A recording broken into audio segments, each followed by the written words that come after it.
నగరంలోని స్థానిక కోటమిట్ట నందు జరిగిన విలేకరుల సమావేశంలో all India Port Trust Workers federation Andhra Pradesh రాష్ట్ర చైర్మన్ షేక్ ఖలీఫాతుల్లా బాషా ఏర్పాటు చేసిన విలేకరుల సమావేశంలో మాట్లాడుతూ ఆంధ్రప్రదేశ్ రాష్ట్రంలోని నౌకాశ్రయాల అభివృద్ధిలో భాగంగా నెల్లూరు కృష్ణాపట్నం పోర్టును రేపు సందర్శించనున్న సందర్భంగా నెల్లూరు నగరానికి చెందిన ప్రముఖ మైనార్టీ నాయకుడు Syed Sami Hussaini All India Port Trust Workers Federation తరపున నెల్లూరు జిల్లా కృష్ణాపట్నం వర్కర్స్ అధ్యక్షుడిగా నియమిస్తున్నట్లు ప్రకటించారు.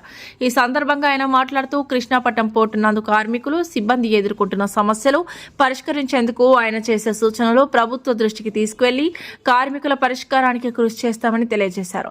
రేపటి నుండి 3 సంవత్సరాల పాటు ఈ పదవిలో సయ్యద్ సమీ హుసేని కొనసాగుతారని ప్రకటించారు.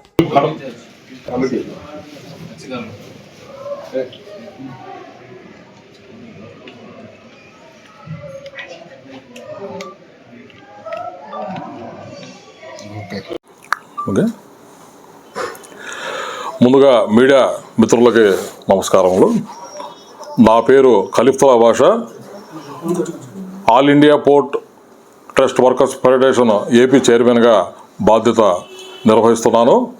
అందుట్లో భాగంగా ఈరోజు కృష్ణాపట్నాన్ని రేపు ఉదయం సందర్శించే దశలో ఈరోజు మా సోదరులు ముస్లిం ముద్దుబిడ్డ అయిన మన సమీ గారు ఆహ్వానం మేరకు నెల్లూరుకు రావడం జరిగింది.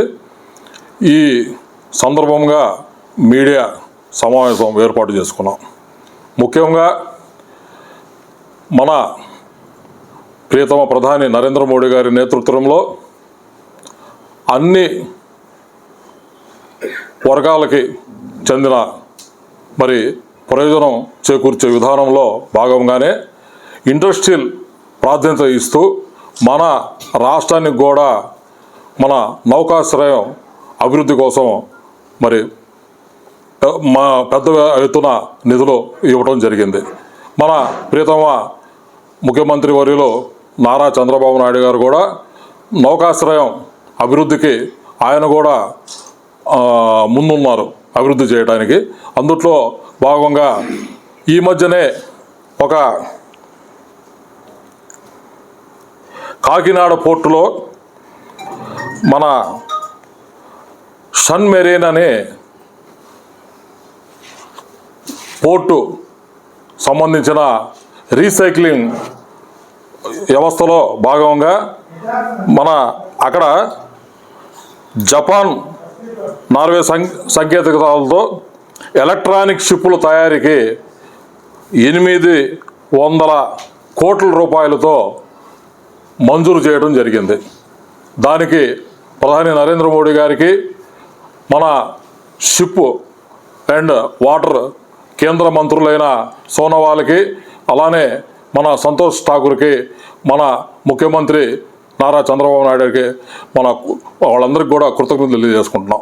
ఇది ఎలక్ట్రానిక్ దశలో తయారీ కేంద్రము మన రాష్ట్రంలో ముఖ్యంగా మన కాకినాడ పట్టణానికి రావటం అనేది, అక్కడ ఒక రకంగా చూసుకుంటే ఎంప్లాయ్మెంటు మన రాష్ట్రాల్లో చాలా ఎక్కువగా దీనివల్ల ఎంప్లాయ్మెంట్ దొరుకుతుందని చెప్పి తెలియజేసుకుంటున్నాం. ముఖ్యంగా అన్ని పోర్టులు చూస్తే మన గంగారం పోర్టు, విశాఖపట్నం పోర్టు, అలానే కాకినాడ పోర్టు, బందర్ పోర్టు, దాని తర్వాత మన రామాయపట్నము ఈ మధ్యనే పనులు జరుగుతున్నాయి. మన కృష్ణపట్నం పోర్టు, నిజాంపట్నం పోర్టు, ఇవన్నీ కూడా కొన్ని పోర్టుల్లో ప్రైవేటు పరంగా ఇచ్చినప్పటికీ మన యాజమాన్యం మాత్రం కేంద్ర ప్రభుత్వం ఆధీనంలోనే ఉందని తెలియజేసుకుంటున్నాం. ముఖ్యంగా మేము కోరేది ఏంటంటే వర్కర్స్ వెల్ఫేర్ ఏదైతే ఉందో దానిని ప్రశ్నిస్తాం.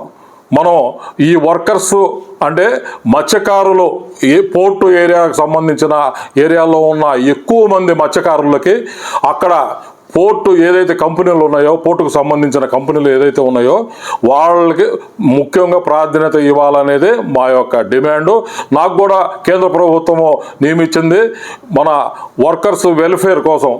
వాళ్ళ ఏదైతే కేంద్ర ప్రభుత్వము సంక్షేమ పథకాలు ఇస్తున్నాయో వాళ్ళకి చేరుతున్నాయో లేదా, వాళ్ళ జీవన శైలి ఎలా ఉన్నది, మరి ఇవన్నీ తెలుసుకోవడానికి నన్ను నియమించారు. ఆ దశలోనే ప్రతి ఏరియాలో ఉన్న పోర్టు సంబంధించిన అన్ని పోర్టుల్లో మత్స్యకారులు, ముఖ్యంగా మత్స్యకారులు నివసిస్తున్న ఏరియాల్లో మరి సందర్శించి వాళ్ళతో రచ్చబండ కార్యక్రమం ఏర్పాటు చేసి వాళ్ళ సాధక బాధకులన్నీ విని కేంద్ర ప్రభుత్వానికి మరి వాళ్ళ బాధలన్నీ సమస్యలు పరిష్కరించామని చెప్పి ప్రతిరోజు కూడా రిపోర్ట్ పంపించడం జరుగుతుంది. అందుట్లో భాగంగానే మన కృష్ణపట్నం పోర్టుని రేపు సందర్శిస్తున్నాము. మేము ఒకటే, రాష్ట్ర ప్రభుత్వం కానీ కేంద్ర ప్రభుత్వం కానీ ఈ నౌకాశ్రయం, ముఖ్యంగా పోర్టు వ్యవస్థని అభివృద్ధి చేయడానికి ముందుకు వచ్చిన సందర్భంలో మనం అందరూ కూడా హర్షించాలి. ఎందుకంటే మనం రవాణా సౌకర్యానికి మనకు కావాల్సిన కోస్టల్ బెల్ట్ మొత్తం కూడా మరి ఇక్కడ కృష్ణపట్నం ఏరియా కాడ నుంచి చూసుకుంటే వైజాగ్, గంగావరం దాకా కూడా ఒక మంచి మనకి రవాణా సౌకర్యానికి తక్కువ ఖర్చుతో మరి రవాణా చేసుకోవడానికి అవకాశాలు ఉన్నాయి. దాంట్లో ముఖ్యంగా గ్రానైట్, మా ప్రకాశం జిల్లాలో నుంచి చూస్తే గ్రానైట్ ఒకటి, కోల్ ఒకటి, దాని తర్వాత అటుపక్క చూస్తే రైసు, ఇవన్నీ కూడా మరి రవాణా ఖర్చులు తక్కువ ఈ నౌకాశ్రయంలో మరి వెళ్ళడానికి అవకాశం ఉంది. దీంట్లో మనకి కొత్తగా ఈరోజు ఇంతకుముందు షిప్పులు రీసైక్లింగ్ చేసుకోవాలి అంటే వేరే రాష్ట్రాలకి వెళ్ళాల్సిన పరిస్థితి వచ్చేది. ఇప్పుడు అయితే కాకినాడలోనే మరి సన్ మెరియన్ వాళ్ళు 56 షిప్పులను తయారు చేశారు. వాళ్ళకి గుర్తించి కేంద్ర ప్రభుత్వము ఈరోజు ఎలక్ట్రానిక్ షిప్ తయారీ కేంద్రాన్ని కూడా 800 కోట్ల వ్యయంతో మరి వాళ్ళకి అప్పచెప్పడం జరిగింది.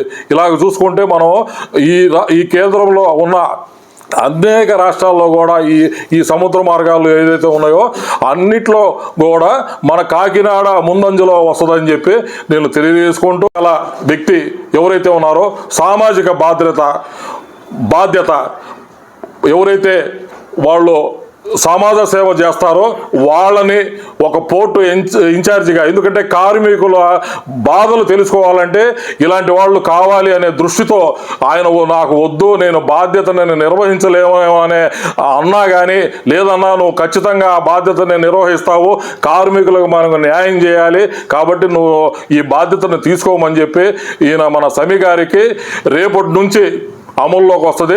రేపటి నుంచి కృష్ణపట్నం ఇన్ఛార్జిగా ఆయన కొనసాగుతారు 3 ఏళ్ళు.